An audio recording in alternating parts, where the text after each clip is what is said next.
All right, guys, so what we'll do today is break down the circle, the cross-sectional anatomy, the muscles that you're going to be responsible for. And then I'm going to go into a little bit more practical lecture of the separation between the elbow and the radial elbow. So in this circle, we have two separate joints in the same cross-sectional slice. Two separate joints. We had precedent for this. In our lower extremity, we did the ankle and subtalar in the same joint. Remember, overpass and underpass, right? And the reason, I mean, we could have had two separate circles, but that would have been extra to learn when you have several muscles that influence both in the same water balloon. So when I say joint capsule, that's what the water balloon is, and we have this capsular ligament that is filled with synovial fluid. That's why I say it's a water balloon. And ligaments are really just thickened portions of that capsular ligament. So it's not like you have just these one strands of ligaments. It's a literal water balloon of ligament and then thickened parts where your bones get stressed a little bit more, that we've evolved to have thickened parts of that water. So in other words, if you have multiple joints in the same water balloon in the same area, I think for the ankle and subtalar joint, I use like the same apartment complex, not the same apartment, one's on top, one's below. But that's why it's all in the same circle, because it's shared space within the capsule of the elbow and the radial ulnar joint. Okay. So what I try to do is communicate that in the legend. So in other words, you see your bilateral axis, and that's going to be your elbow, and you're going to have flexion pullers in the front. You're going to have extension pullers in the back. Elbow, super straightforward. Anterior muscles are going to be flexion pullers. Posterior muscles are going to be extension pullers. And just remember, you have more, not a lot more, but you have more than just bicep and tricep. We'll get to KNES and brachialis and some of those others. The radial ulnar joint is the polar axis. So that's PE. That's the pole that's spinning the merry-go-round. So if my arm, if you're looking at your circles on your table, it literally is what it looks like. Like if your arm was on the table and you had a cross-section, you'd have your flexion pullers anterior, you'd have your extension pullers posterior, and then the head of your radius is literally the polar axis. Because all of our bi-articular circles are right-handed, just for consistency, in anatomical position, it would make sense muscles that pull this way are going to be pronation pullers, and muscles that pull this way are going to be supination pullers. Does that make sense? If anatomical position was prone, we'd have supination pullers and pronation pullers as well. But anatomical position is here. This is thumb side, pronators, supinators. Okay. So our rotation arrows only play for the radial ulnar joint. Now you're going to have some muscles. When we get into those muscles, you're going to have some muscles that function at the elbow and the radial ulnar joint. Okay? And you can have others that don't. The muscles that function at the radial ulnar joint. So let's break down, or just a quick reminder of what our elbow is made up of. So we have our distal humerus, and then we have our ulna. And our ulnar bone, this is literally our upper extremities version of a knee.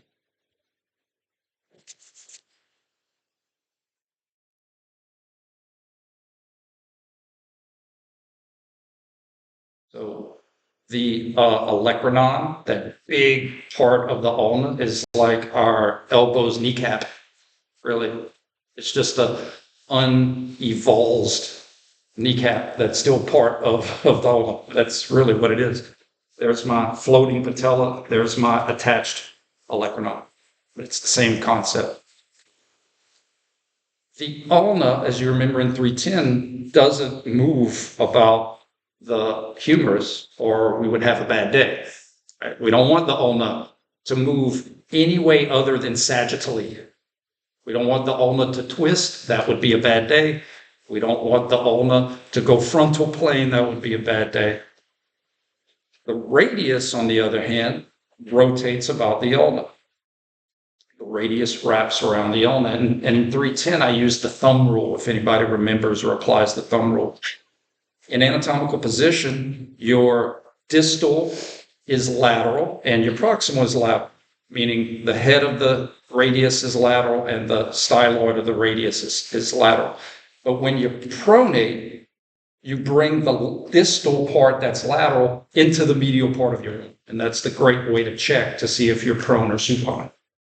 If your thumb is on the medial side of your arm, you're wrapped. And if the thumb is on the lateral side of your arm, you're unwrapped. And if the thumb is in the middle, you're semi-prone. If you remember that. Okay. So this should be kind of common sense, but it didn't make sense to me at the time. It took studying and asking some questions. But if the radius wraps and unwraps about an unwrapping ulna, muscles that cross the elbow and attach to the radius have the potential to wrap and unwrap the radius. So has anybody ever seen a spine board perform before at a football game or maybe in class where you have somebody and they potentially have a neck injury, and so you go to the person and you have someone stationed at the head and other people at the body, and you try as one collective unit to roll them to one side all at the same time, and then you put the board and you try to roll them back. So it's very similar. Our radius, since our radius can rotate, we're going to have some muscles that are kind of stationed at more towards the head and some muscles stationed more towards the body, and you're trying to collectively wrap and unwrap together. You're even going to have a muscle. I'm going to show you the pronator quadratus, which is like the feet, like bringing the feet under. So one of the things I love about the elbow and radial ulnar joint is you have a few muscles that have function in their name. I wish they all did. I wish there was consistency with this. But it does make sense that one of the reasons that American English is so tough is we do have a melting pot of mix of different cultures and languages. So you're going to see muscles called the pronator teres. What do you think that does? It pulls in a direction of pronation. You have pronator quadratus, pulls in the direction of pronation. Guys, I kid you not, you're going to have a muscle called the supinator. That's its name, the supinator. I hope we don't miss that.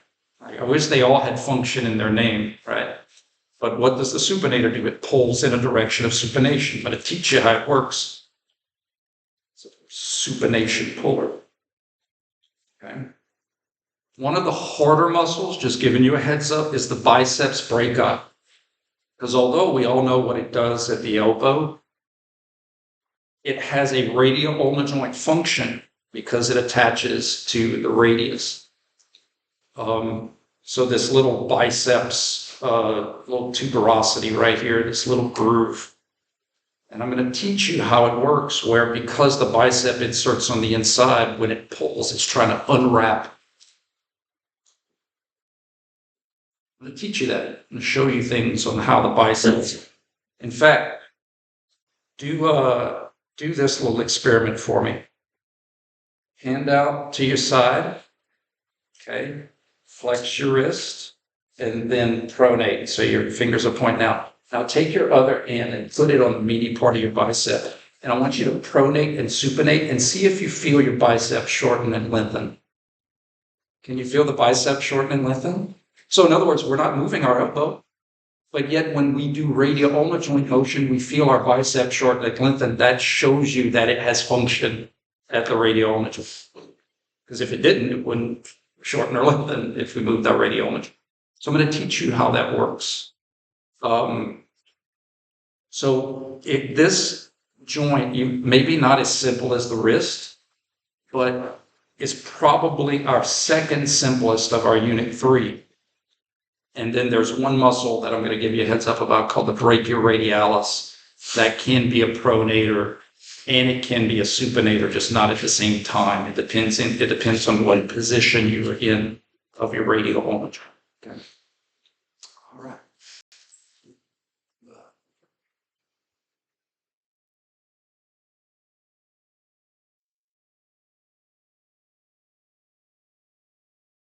So this is, let me see if I can zoom in, you guys. So this is all in your PDF that I'll post in class. But one of the reasons I teach it the way I do is because, again, you see a photo of the muscles of the forearm. And you got some muscles that are overlapping other muscles. Some are deep. You can barely see one of them poking out. You got a lot of stuff that covers up. And then in addition, it's really hard to see 3 dimensions in a 2-dimensional picture. It's limited. So our circles give us a 3-dimensional view of everything in one 2-dimensional picture. It's really a cheat code. So for our elbow, we're looking at anterior crossing muscles that are going to be flexion pullers. Posterior crossing muscles going to be extension pullers. And then in anatomical, again, you can think of it as the mirror effect. But our pronators are literally going to be pulling in a direction to wrap our radius about the ulna. And then our supinators are going to be put in a position to unwrap the radius about the ulna. And that's it. So again, here's examples of pictures you would normally see in textbooks. And it's okay to see the whole thing, but in terms of learning the specific parts, I think it's important to take it by part, step by step, piece by piece, so that we can truly see how they cross the joints. Some examples of some pronation, supination stuff we're going to get to. All right, first muscle, the brachialis. Guys, I'm giving you a heads up. There's a lot of brachial things. The brachial part of the arm. You got the brachial artery. You have brachial pulse. You have brachialis, brachioradialis, biceps brachii. There's a lot of breaks. So that part can be confusing. The brachialis is actually the powerhouse in terms of elbow flexion. So when you're doing like curls and stuff, the biceps brachii gets a lot of the love because it's superficial. And you think about like people using that term negatively, like that person is a very superficial person.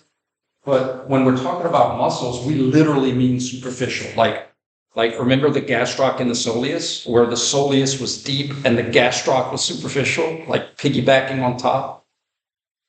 So it's the same concept here. The brachialis is deep, and the biceps gets to be on top of it, getting a third-class pulley leverage mechanical advantage. But the brachialis is our primary elbow flexor. One of the reasons of that is because the brachialis muscle, one, it's linked tension, kind of like the soleus. It doesn't matter what the shoulder's doing, doesn't matter. But it's pulling on the ulna. That's important. The fact that the muscle crosses the elbow, it's like originates on the brachial part of the arms, like this part right here, big meaty red part, and it comes and inserts to the ulna. The fact that it's yanking on the ulna, and the ulna is secure in that elbow joint. The ulna doesn't have to worry about rolling out. The ulna doesn't have to worry about secondary radial ulnar joint function. That muscle can give as much contraction as it wants and not have to worry about any unwanted secondary function. Let me give you an example of what I'm trying to say. If you had, let's do something light, you had 10-pound dumbbells. Okay. And let me use something heavier. If I had 100 pounds, I might be able to hold that 100 pounds, maybe be sweating, but there's no way I'm curling that 100 pounds. No. But you know what I can do with that 100 pounds? I can do this with the 100 pounds. Because I'm not doing any linear work. It's just pure rotation. That's why I like those big heavy doors, you can rotate them. Or cars, you can push them. You can't lift them up, but you can roll them. So my point is that it doesn't take a lot of force if the weight is perfectly balanced. Like if I have a 20-pound dumbbell and you have 10 pounds on one side and the 10 pounds on the other side, like a first-class lever, it doesn't take a lot of force to pronate or supinate that. Does that make sense? So we're going to see when we get into elbow flexors that influence radial ulnar joint motion, we may actually purposefully lessen the innervation of those muscles because we don't want a secondary radial ulnar joint rotation to happen. Brachialis doesn't have to worry about that. Brachialis could recruit all of its effort into ulnar pull and not have to worry about any unwanted secondary radial ulnar joint function. So that's the reason why it's considered the elbow. You don't normally see the brachialis, like look here, we see some bicep, we see some, but because the brachialis is deep, and then the biceps brachii covers it up. So the biceps brachialis is superficial on top. And you think about all the similarities. You had gastrocnemius and soleus. And gastroc crossed the ankle and the gastroc crossed the knee and the ankle, and the soleus didn't. And so you have some similarities here.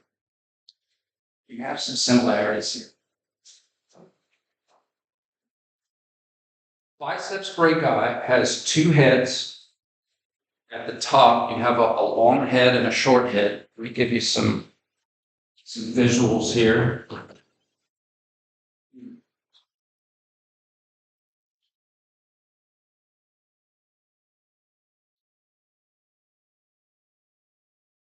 And both of those heads, I'm going to emphasize the long and the short head when we do our shoulder lecture.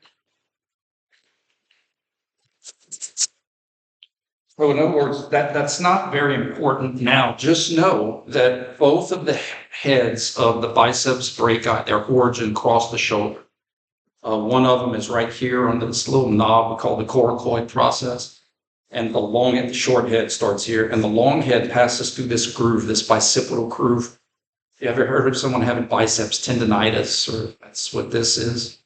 Or has anybody ever heard of someone tearing a labrum, a labral tear? That's from this biceps long head pulling apart a little chunk of suction cup. That's the labrum. So we'll get into that when we do the shoulder. But this is where the biceps originates, crosses the shoulder, blends in, just like the biceps femoris. You had a short head and a long head, except both of these heads cross the shoulders. But the similarity is that you had a two-headed muscle blend into one common tendon distally. So the biceps brachii blends into one common tendon that crosses the elbow anteriorly. So it's going to make it an elbow flexor. I think we got that one.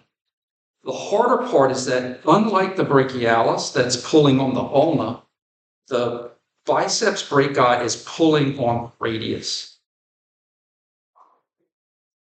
See this little blue notch? That's where it's pulling. Now, check this out. If you are in anatomical position, fully supinated, if you remember from 310, like in anatomical, you're all the way at the end of your road. So in other words, elbow at anatomical, we could say is extended because you can't go any further. There's just a few joints we could say anatomical is the end of that road. Okay? You can't supinate anymore in anatomical. So in other words, the biceps brachii in anatomical position, you see that little blue dot? That's where the biceps brachii is pulling.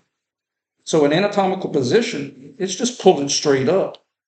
And there is no supination pull in anatomical.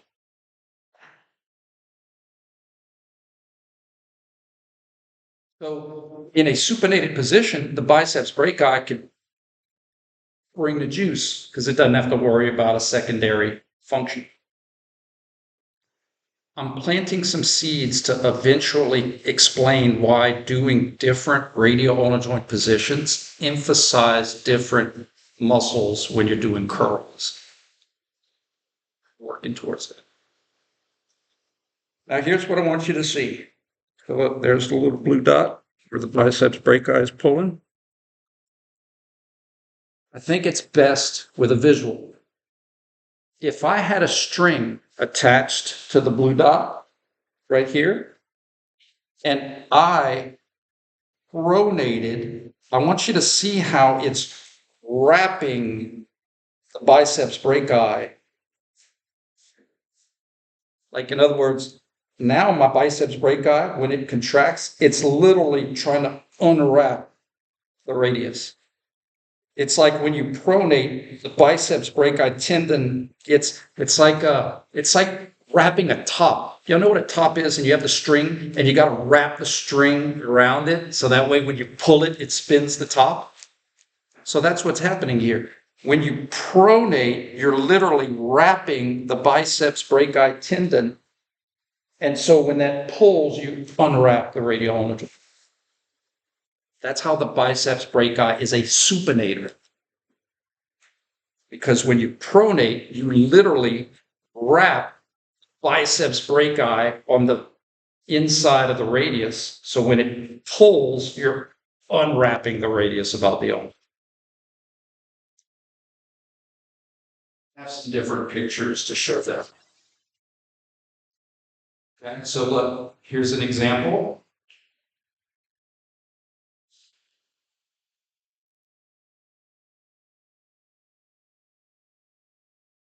So imagine, let's see.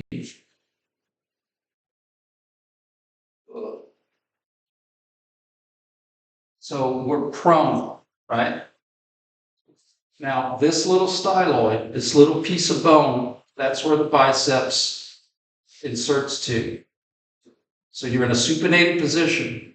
Now notice when I pronate, that muscle is literally going to get rolled up into the inside. And so that way, guys, think of it like this. Think of it as starting a lawnmower. And in a supinated position, you're here. And when you pronate, you literally wrap the string around the radius so that you can be in a position to unwrap it. So my bicep is wrapped on the inside, and when it pulls, it's pulling to unwrap the radius about the ulna.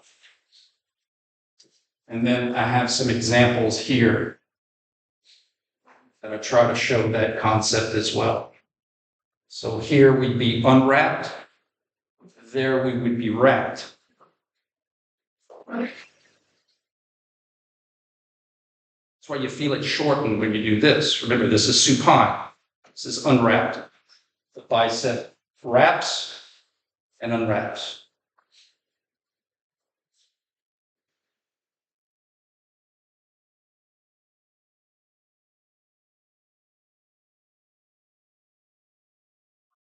Visual.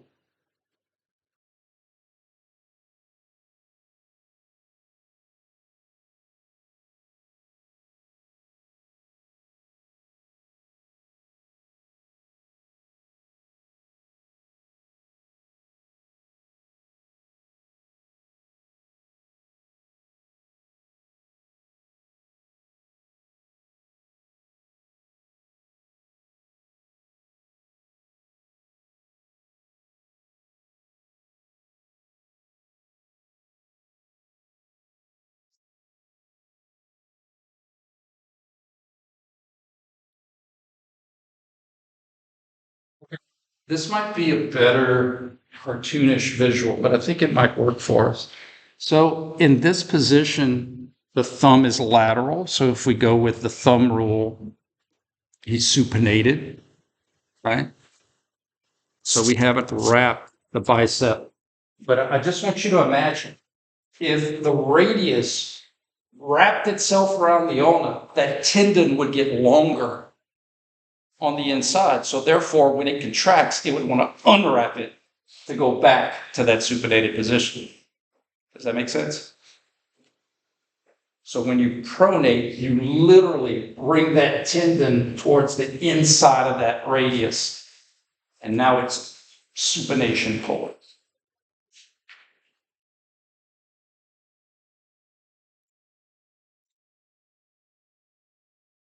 I would not trust that doctor. It's like a used car salesman smile. I'm joking. He might be an awesome virtual reality doctor. All right. So for the test, we need to know that the biceps brachii is a elbow flexor because it's in the anterior. Remember, guys, the elbow can't move in the frontal plane. If it does, you have a bad day. You had some valgus or varus stress that it went too far. So that's why we don't have any muscles on the medial or the lateral side. So we're just looking at anterior and posterior. And then some of our anterior muscles pull on the radius so they can be elbow radial ulnar joint functional muscles. And then remember in the hip, we had some sharpshooting muscles that only were external rotators. Remember those obturators and gemella. So it's very similar. We're going to have some sharpshooting radial ulnar joint muscles that are only pronating and supinationally pulled. So brachialis, we looked at that one, only a flexion puller. BB, biceps brachii. Guys, you could abbreviate these how you want. That's just how I abbreviated them. But if there's a term, because I know brachialis, biceps brachii, brachialis, and if you remember on the test, I'm never going to ask you for abbreviations. So you could abbreviate these however you want. The biceps brachii is a elbow flexor and supinator. So you think about like if you were going to start a lawnmower, you might have a flexion and supination, or if you were going to this weekend celebrating Halloween, uncork a bottle of sparkling grape juice. You might do a flexion supination type functional task. That's biceps brachii. Bang, doing both. Okay.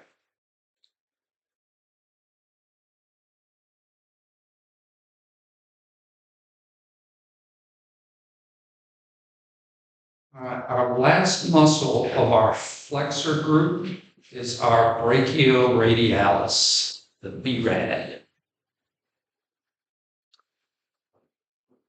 Has anybody ever done a lab or been introduced to reflex testing, like tendon reflex testing? The brachioradialis crosses the elbow anteriorly, so it's going to be a flexor. And it pulls on the radius, so it has a potential to be a radial ulnar joint muscle. Remember, brachialis pulling on the ulna can't wrap or unwrap the radius unless you're attaching to the radius. Brachioradialis is pretty cool. Crosses the elbow and then runs along the radius and then attaches at the distal radius. They call that the radial styloid, this little blue notch. But it doesn't cross the wrist, stops right here. So the reason I asked if anybody's ever done reflex testing is because when I was an athletic training student, we learned different reflexes, and one of them was a brachioradialis test. And when you would do the reflex, you would look for like the thumb to you'd look for radial deviation, and that didn't make sense to me because I was like, well, that muscle doesn't cross the wrist. So why would doing a reflex elicit a radial deviation motion? And then in grad school, we learned, well, it's not directly, it's inertia. So in other words, when you do this, it makes the elbow flex and the tip of the towel whips, right? It's like if you put on the brakes, your head may go forward, even though you didn't necessarily have any muscles moving you forward. So that radial deviation was just the actual flick, the inertia of what happens after you flex your elbow and everything's going along for the ride. So I thought that was kind of cool. So the brachioradialis, you guys, is going to probably be, and Grace, correct me if I'm wrong, probably the muscle that we're going to probably have the most issues with. Because this is the one that I was telling you about that can be a pronator and it can be a supinator. Not at the same time, that would make no sense, because muscles can't pull and push.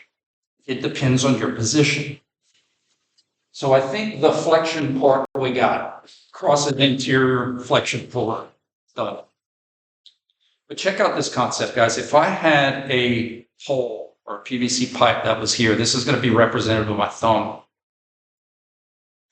And if I tilted it to my right, my string that would be pulling to try to bring it back to where it started would be pulling to my left. And if I tilted the pole to my left, the same string would be pulling to the right to bring it back to the middle. Same string. I have one string going straight up. And if the pole tilted to my right, that string could pull to the left. And if the pole tilted to the left, the string could pull to the right.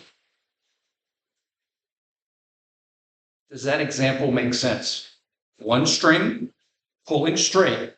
But if I tilt this way, it would be this pole. And if I pull this way, it would be that. It's exactly how the brachioradialis works. Instead of starting in anatomical, I would like for us to flex our elbow and go into a semi-prone position. And let's use our thumb as the pole. Okay? Now, brachioradialis, when I am in a semi-prone position, is crossing my elbow and going straight to my radial stylo. There's no angulation. There's no obliquity.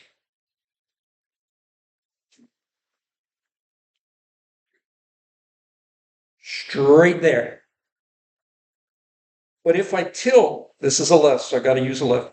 If I supinate from here, well, now all of a sudden my string is tilted here and it wants to pull it back to the middle. And if I pronate from a semi-prone, well, now my string wants to supinate to bring it back to the middle.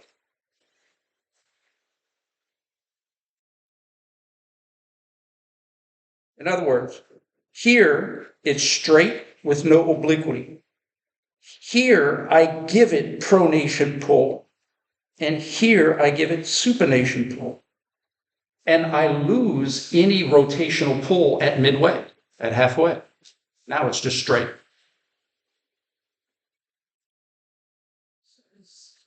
So this only works without. It's just easier to see. Yeah. So this I'm not done. I'm just getting started. Go ahead. I was going to say, so does it pronate or likes a pronator from great. The reason it's a pronator on your circle is our circles are based off of what position? Right. That's right. So in anatomical, if this was because all of our circles are right-handed, right? So basically what that means is that in anatomical, I'm here. So in anatomical, it makes sense. It would want to pull in a pronation direction. It wants to be a pronator up until semi-prone. No, you're good. You're good. This is weird. But let's get weird. It's Halloween week. We get weird. In a semi-prone position, there's no more obliquity pull. In other words, in a semi-prone position, that would be like saying it's a rectus abdominis. It's just to run it straight. If and what I'm going to do right now, because I think that made sense, right? That it's a pronator on the circle because we're in a position for it to be a pronator. What I like to do is break up the full radial ulnar joint range of motion into quadrants. We have quadrant 1 and quadrant 2. Quadrant 1 goes from anatomical to right before semi-prone. Quadrant 2 goes right after semi-prone to fully prone. Good. So if you are in quadrant 1, the brachioradialis is a pronation puller. It doesn't say it's working, it just pulls in a direction of pronation if you are in quadrant 1, because it's trying to pull you to midway when it does pull. If you are in quadrant 2, the brachioradialis is a supination puller, trying to get you to midway. It's always pulling in a direction of midway. If you're in quadrant 1, that means it's pronation puller to get you to midway. And if you're in quadrant 2, that means it's a supination puller to get you to midway.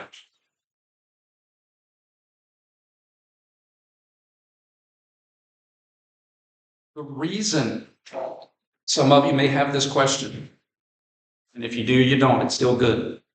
Sometimes our bodies have these midway muscles to give us extra help at the ends of range of motion. Your rectus abdominis is a midway muscle. In other words, when I'm twisted to the right, it gives me extra help so I don't go too far by wanting to pull me back to the midline. And if I'm twisting to the left, it gives me a little bit of extra pull to the left. So you have one muscle that could potentially help my left transverse pullers and my right transverse pullers when I need them. So it's very similar. You have one muscle that can help me when I get to one extreme of range of motion and the other extreme of range of motion. Yes, sir. Does that mean brachioradialis is sort of like first class lever in a way? It can switch back and forth, like kind of balancing. Yeah, It's midway. it depends. That's a really good question. In the term of its radial ulnar joint function, though, almost all of the muscles are speed because you're if you were, this is going to be a silly example, but it's the only thing coming to mind. You know how the lumberjacks do the log spin? They got the logs on the water and they're trying to spin the log. Okay. It's kind of like the radius. So in other words, it really doesn't matter if you're inserting close to or further than. Really all you're doing is spinning a log on the water. Right? Now the brachioradialis at the elbow, we could say, oh, that would be more of like a second class function because it's so far away. But when we're talking about the radial ulnar joint, the radius wrapping and unwrapping about the ulna, you're talking about very close to the axis. So it would be more of a speed function, regardless of if you're close or further away. Yeah. So brachioradialis, in anatomical position, it's a pronator. If you're past semi-prone to fully prone, it's a supinator. So this is how I'm going to teach you, and Grace is going to validate this. You have to utilize your agonist with two questions. Who do I need to do a job? Okay. Gravity's trying to supinate me. I need pronators. You're going to have all the time pronators. I'm going to teach those to you on Friday. And then your second question is, can my brachioradialis play with those pronators or supinators? In other words, is he or she in a position to help those muscles pull that? So for radial ulnar joint questions, we kind of have to break it down. We're going to have some all the times, no questions about it. And then a separate question is, can the brachioradialis help? Okay. Here is a cheat sheet. cheat sheet. If you are in quadrant 1 and you need pronators, brachioradialis is like, I'm your guy. I'm your girl. I can help you out. Just think about it. In quadrant 1, if you need pronators, the brachioradialis is a pronator in quadrant 1. If you're in quadrant 1 and you need supinators, brachioradialis says, sorry, dude, I can't push you down from here. Like if I was doing a rehab exercise and I'm pushing against resistance and I'm using supinators, the brachioradialis says, dude, I can't push you down. I can only pull you up. So I'm giving you a cheat sheet. If you need pronator agonists in quadrant 1, brachioradialis can be on the team. If you need supinator agonists in quadrant 1, brachioradialis is like, sorry, I can't push you down. I can only pull. If you need supinators in quadrant 2, brachioradialis is like, I can help. Because I can pull in a direction of supination when I'm in quadrant 2. But if you need pronators in quadrant 2, brachioradialis is like, dude, I can't push you down. I can only pull you up. So what a great cheat code. If you need pronators in quadrant 1, yes. If you need supinators in quadrant 1, no. If you need supinators in quadrant 2, yes. If you need pronators in quadrant 2, no. Yes, sir. But it's midway, it can't even. All it could do is be an elbow flexor. That is correct. That is correct. Now, think about it, though. In a full range of motion, and that's why semi-prone is such a special position, but in a full range of motion, 180 degrees, there's only one particular spot where it's not either. Bless you. But you're 100% correct. If you're semi-prone, it's like all I can do is do this. If you're here, I can pronate you. And if you're here, I could supination pull you. But here, I can't push you across. I can only pull up to midway. And that's why it's commonly referred to as the midway muscle. Okay? So when we practice this, all I'm going to do is give you scenarios where you need to identify, do I have pronators in quadrant 1 or do I have supinators in quadrant 1? Do I have pronators in quadrant 2 or do I have supinators in quadrant 2? And we're going to have some all the time pronators, we're going to have some all the time supinators, and then all we got to do is figure out if brachioradialis can help you or not. I just gave you the cheat sheets for it. Okay? Great questions, guys. We're going to call that a day. Have a good one.